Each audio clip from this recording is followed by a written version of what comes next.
All right, everyone, the moment has happened. A study has come out that is so alarmist, so doomist, that even the prominent climate alarmists are rejecting it. It's Andy Singer with the Heartland Institute, bringing you more from climaterealism.com. Okay, so the study I'm talking about today comes from two researchers from the Norwegian Business School. The USA Today is reporting about it, as well as some other publications. But, all right, let me just start by reading to you what this study says. And I quote, "In this paper, we report that in the Eskimo climate model, the world itself is already past the point of no return for global warming. In Eskimo, we observe self-sustained melting of the permafrost for hundreds of years, even if global society stops all emissions of man-made greenhouse gases immediately." Okay, so essentially, we've hit that point of no return. Permafrost warming, which will release more CO2, has occurred to the point where it's now a self-sustaining cycle, and we've passed the point of no return. So, obviously, this is a lot. Most people say we're nearing the point of no return. These people say, oh, we've passed it. We're done. We're there. Now, Katharine Hayhoe, a notorious climate alarmist, tweeted this. Let me show the tweet. Okay, to start, the Professor Katharine Hayhoe tweet is in response to Jess Phoenix, a Democrat who previously ran for Congress in California. Now, Phoenix says in response to the study we're talking about, "The study is deeply, deeply flawed. I suggest looking to Dr. Kate Marvel, Katharine Hayhoe, and Michael E. Mann for accurate climate info. We can make this better. It'll be tough, but it's definitely possible and within our capabilities." Now, Katharine Hayhoe responds, "I mean, once you smoke one pack of cigarettes, you're technically past the point of no return in terms of zero lung damage. But you're not dead yet, so taking action at any time versus not doing it at all will still yield very beneficial results. Doomerism is what will doom us." Okay, so even a climate alarmist like Katharine Hayhoe, who's been preaching doom and gloom for decades, has decided that this study is too much. It goes too far. But why? Why would they say this? Well, it comes down to this.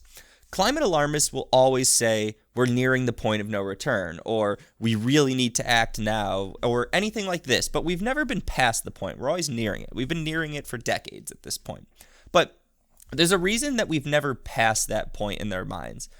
A lot of these people are doing this partly because they're, funded by the government, which might have an agenda, or because they have an agenda. But that agenda is often to remake the world in their image, to change the way we operate. It's often climate change is often a conduit for other things, such as big government or socialism or cronyism. There's numerous things it's a conduit for. But if we've already passed the point of no return, what's the point? There's no reason to remake society in your image if we're already screwed. At that point, we may just go on as we've been going with the status quo. It's not going to matter.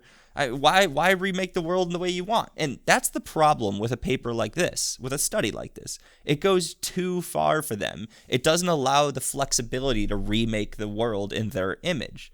Now, we should actually talk about how they want to remake the world. So, the Paris Climate Accords was a monumental moment where nations across the world signed on to follow a bunch of climate pledges. Now, to Trump's credit, he pulled us out of that. But, okay, I want to show you all what the Paris Climate Accords actually would have accomplished. Now, this comes from Bjorn Lomborg, and it shows what would have happened if we followed the Climate Accords, if we didn't follow them, or if we followed them for a longer period of time. Check out this chart. Okay, so this chart shows three things which are marked by the red line, blue line, and green line. The red line shows if we do nothing, so if we do not follow the Paris Climate Accords at all. The blue line shows that if we follow the accord by 2030, and then we continue a different way. And the green line shows if we do all of the Paris Climate Accord promises every year from the years 2030 to 2100. So here's the important thing. If we do all of the Paris promises by the year 2030, we will impact the global temperatures by 0.05 degrees Celsius. If we continue to do it every year to the year 2100, we will impact global temperatures by 0.17 degrees Celsius. So a radical remake of the entire world will have less than 0.2 of a degree Celsius effect by the year 2100.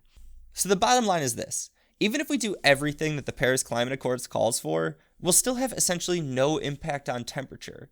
So what's the point of this? Seriously, if it's just that little of an impact, what's the point? And the point is, it's never been fully about the climate. It's about remaking society. Some people will get enriched off it. Generally, it'll be the political elites that are enriched off it because they're the ones that move the levers and they're the ones that capitalize on it. So it's never just been about the climate. And this study that came out basically said this stuff isn't worth it. It's already too bad, it's not worth it. And that doesn't fit the message. The message is we need to remake society in the image that we want, the climate alarmists will say. And when something says that's not worth it, nope, we're rejecting that. So again, the bottom line is these climate accords will do basically nothing, but the alarmists want us to think that the impending doom is just in the near future, so we have to move forwards in their plan. I wanted to bring this to all your attention and report on this study which recently came out. It's Andy Singer with the Heartland Institute. Later. Thanks for watching this video. Please subscribe to our channel and consider donating to the Heartland Institute to support more vibrant free markets, greater individual liberties, and more videos like this one.